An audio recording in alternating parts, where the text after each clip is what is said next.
Hi everyone, welcome back to stock updates. मैं हूं नवीन और आज इस वीडियो में हम लोग बात करेंगे फार्मा सेक्टर की एक कंपनी की जिसका नाम है पीरामल फार्मा।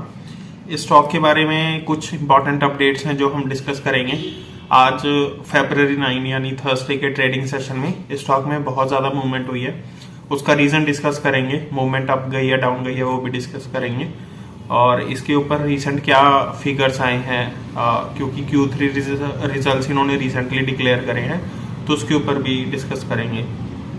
तो बेसिकली हुआ क्या है कि आज ट्रेडिंग सेशन खुलते ही मॉर्निंग में 9th ऑफ February यानी थर्सडे के इनिशियल ट्रेडिंग सेशन में पीरामल फार्मा का स्टॉक 10% डाउन चला गया।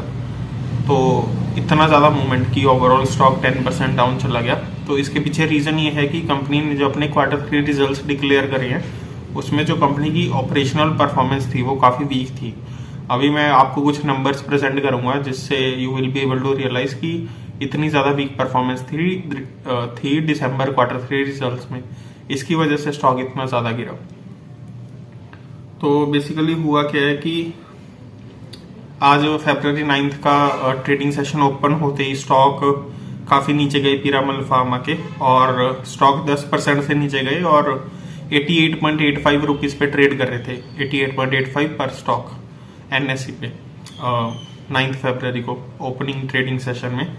और अभी कुछ रिवेन्यू फिगर्स और प्रॉफिट फिगर्स की बात कर लेते हैं। तो कंपनी ने रिवेन्यू में 11% year on year growth report करी है और जो भी रिसेंट रिवेन्यू फिगर्स हैं वो 1.71 करोड़ हैं और जो ग्रॉस मार्जिन्स है वो 90 बेस पॉइंट से कम हुए हैं, जो 64% हो गया अभी recently because of change in product mix. तो कंपनी ने अपने प्रोडक्ट्स में कुछ चेंजेस करे हैं उस वजह से। और जो कंसोलिडेटेड नेट लॉस है कंपनी का, क्योंकि कंपनी एक लॉस मेकिंग कंपनी है, फार्मा जायंट है, लॉस मेकिंग कंपनी है, तो उनका जो लॉस था वो रिपोर्ट उन्होंने करा है दिसंबर Q3 के लिए 90 करोड़, जो 155% डाउन हो गया है, कम हो गया है ईयर ऑन ईयर कंपैरिजन में। क्योंकि ईयर ऑन ईयर कंपैरिजन में पिछले साल ये 163 करोड़ था जो कंसोलिडेटेड लॉस था, तो 163 करोड़ से कम होकर लॉस 90 करोड़ हो गया है इस दिसंबर Q3 में।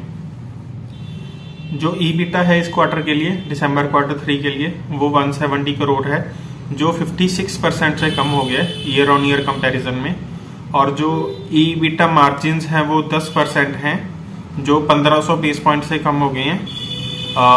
इसका रीज़न बेसिकली 2-3 रीज़न बताए जा रहे हैं। एक रीज़न है कि ऑपरेटिंग एक्सपेंसेस बहुत ज़्यादा बढ़ गए हैं, ऑपरेशंस में इनकी कॉस्ट स्ट्रक्चर बहुत ज़्यादा बढ़ गई है और जो रॉ मटेरियल यूज़ करते हैं अपने प्रोडक्ट्स को मैन्युफैक्चर करने के लिए, उन रॉ मटेरियल की कॉस्ट भी बढ़ गई है इन्फ्लेशन की वजह से।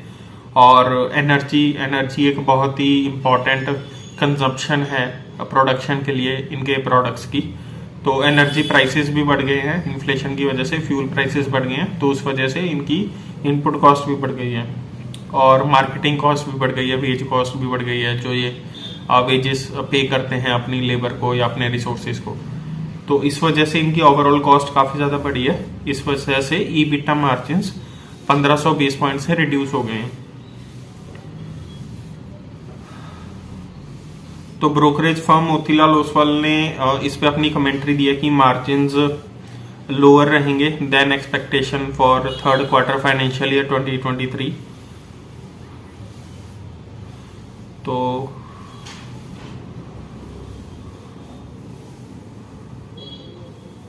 ये थी इम्पोर्टेंट अपडेट्स इस स्टॉक को लेके जिसका नाम है पीरामल फार्मा। और इस रीज़न की वजह से ईबिटा मार्जिन्स गिर गए हैं, प्रॉफिट थोड़ा कम जो लॉस ये कंसोलिडेटेड लॉस रिपोर्ट करते हैं वो थोड़ा कम हुआ है, बट ईबिटा मार्जिन्स बहुत ज़्यादा गिर गए हैं और रिवेन्यू बहुत ज़्यादा गिर गया है। तो उस वजह से ये स्टॉक 10% डाउन गया, आज बहुत ज़्यादा वोलेटाइल था। मेरे ख्याल से कल इसमें शायद हो सकते थोड़ी रिकवरी देखने को मिले। अभी रिसेंटली थर्सडे के 9 फरवरी के ट्रेडिंग सेशन के एंड में ये ट्रेड कर रहा है 89.2 पे NSE पे और ये अराउंड 10% 10.3% डाउन गया है एक ही दिन में। तो ये पीरामल फार्मा के रिगार्डिंग एक अपडेट थी और भी ऐसी स्टॉक अपडेट्स हम लोग डिस्कस करते रहेंगे। Till then please subscribe to stock updates और मिलते हैं नेक्स्ट वीडियो में। Take care, bye bye.